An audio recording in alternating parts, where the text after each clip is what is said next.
Michaelia Cash has now stepped up for that media conference. This is in relation to this Twitter storm this morning after a federal Labor MP tweeted derogatory remarks about Julie Bishop, saying she was a bimbo, and about the Tony Abbott as well. And sexist comments made by the member for Bendigo, a Labor member for Bendigo, Steve Gibbons, who has tweeted that the deputy leader of the opposition is a narcissistic bimbo who is not fit to be the deputy leader.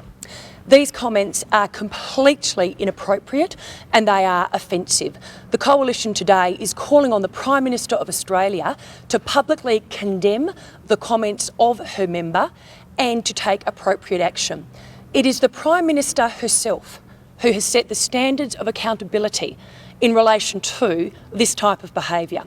It is the Prime Minister who said, "I will call out sexism and misogyny wherever I see it." It is the Prime Minister who said public officials, public members should be held to account for statements that they have made. Well, Prime Minister, it's about 11 o'clock in the morning and I have to say I've yet to see you come out and make a comment in relation to this behaviour.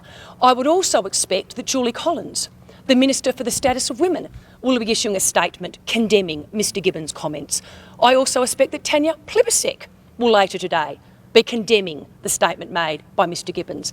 If the government, and in particular the Prime Minister, fail to take action in relation to Mr Gibbons' completely inappropriate comments, it will confirm for the Australian people once and for all that when the Prime Minister talks about sexism and misogyny, it is merely done as part of a concerted campaign to undermine the Leader of the Opposition, Tony Abbott, and it actually means nothing to her. Any questions? The Prime Minister says that the comments are offensive. What else would you expect her to do? Does she need to go further than that? Absolutely. She needs to take whatever action she deems appropriate. It is the Prime Minister who has labelled Mr Abbott for certain comments as a misogynist. The Prime Minister is now faced with a dilemma. She doesn't want to take action in relation to one of her backbenchers, and she needs to. If nothing else, the Prime Minister should today call on Mr Gibbons to stand down as the Deputy Chair of the committee that he chairs and to forfeit all benefits associated with it. The Prime Minister should also come out in the Parliament today and publicly condemn the comments that have been made by one of her own people. Senator Cash, it's a pretty strong comment to ask him to stand down from a position. Should the same standard be applied to anyone else who makes misogynistic remarks? The Prime Minister herself has set the standards of accountability in relation to this type of behaviour. This is all about the Prime Minister and what action the Prime Minister is going to take today in relation to behaviour that she herself has said is inappropriate and has labelled sexist and misogynist. You're saying that Steve Gibbons should stand down for these comments. I believe he should. Do you apply that rule to every other member of Parliament then? All members of Parliament should be held to account for their comments. However, in this particular case, this is a test for the Prime Minister. The Prime Minister is the person who has said, "I will call out sexist and misogynist behaviour wherever I see it." Well, Prime Minister, this is a clear example of what is sexist and misogynistic behaviour.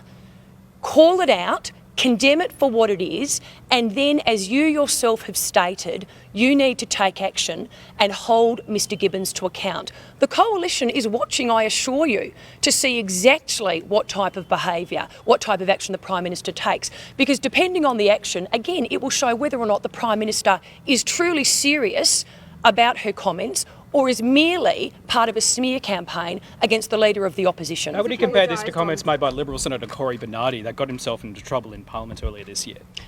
Cory Bernardi was punished by the Leader of the Opposition, but again, this is about the Prime Minister today. We are focusing on the Prime Minister. The Prime Minister has set the standards of accountability and responsibility. This is a test that the Prime Minister now faces. I myself, as the Coalition spokesperson for the Status of Women, as I'm sure many people in Australia are today waiting to see whether or not the Prime Minister herself passes her own test. Should Julie Bishop explain exactly when she had her first dealings with Ralph Blewett?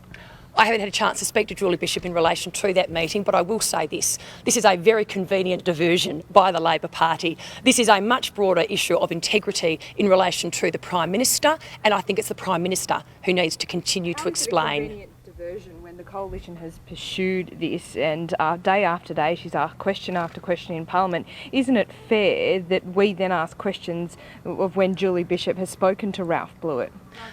Again, I have stated I haven't had the opportunity to speak with Julie Bishop. This is clearly a diversionary tactic from a government that is on the run and does not want to be held accountable for the actions of the Prime Minister. Thanks a lot. Okay, so that was the Liberal MP Michaelia Cash calling on Labor MP Steve Gibbons to stand down from his committee position over a tweet he sent out this morning. Senator Cash says it's a test for the Prime Minister. If Mr Gibbons won't step down, then the Prime Minister should ensure it happens.